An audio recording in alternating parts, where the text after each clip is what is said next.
Welcome back to our channel and welcome back to our new blog. তো অনেক দিন পর আবার ভিডিও নিয়ে ফিরে এলাম।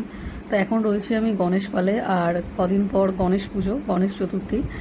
এবছর পড়েছে সেপ্টেম্বরের 8 তারিখে। তো আমরা আজকে ঠাকুর অর্ডার দিতে গেছি। আমরা গত বছর এখান থেকেই ঠাকুর নিয়েছিলাম। তো এবারে এখনও ছাঁচটা তৈরি করা হয়নি, তাই তোমাদেরকে দেখাতে পারলাম না। এখন দেখো দুর্গা ঠাকুর, মনসা ঠাকুর তৈরি হচ্ছে। তো আমরা জেঠুকে বললাম, জেঠু বললো কোনো চিন্তা নেই, আমি করে দেবো। তো এখন সেই নিয়ে কথাবার্তা চলছে। আমি বলছিলাম যে এই সাইজে করতে, কারণ গণেশ ঠাকুরটা তো একটু বেশি ভারী হয়, আমরা তুলতে পারি না। তাই জন্য এবারে বলেছি একটু হালকা ঠাকুর করতে, সেইটা নিয়ে কথাবার্তা চলছে। তার মধ্যে আমি একটুখানি সেলফি তুলে নিলাম। আর দেখো তোমাদেরকে পুরো জায়গাটা একটুখানি ঘুরিয়ে দেখাই। এখন ঠাকুরগুলো সবাই জাস্ট তৈরি হচ্ছে। তো আবার যখন ঠাকুরটা আনতে যাব তখন হয়তো অনেকটাই বেশি হয়ে যাবে কাজ। আমাদের ঠাকুর অর্ডার দেওয়া কমপ্লিট। তো তোমরা সাথে থাকো, দেখা হচ্ছে খুব তাড়াতাড়ি তোমাদের সাথে। আর ভিডিওটা কেমন লাগলো জানিও কমেন্ট করে, ভালো লাগলে লাইক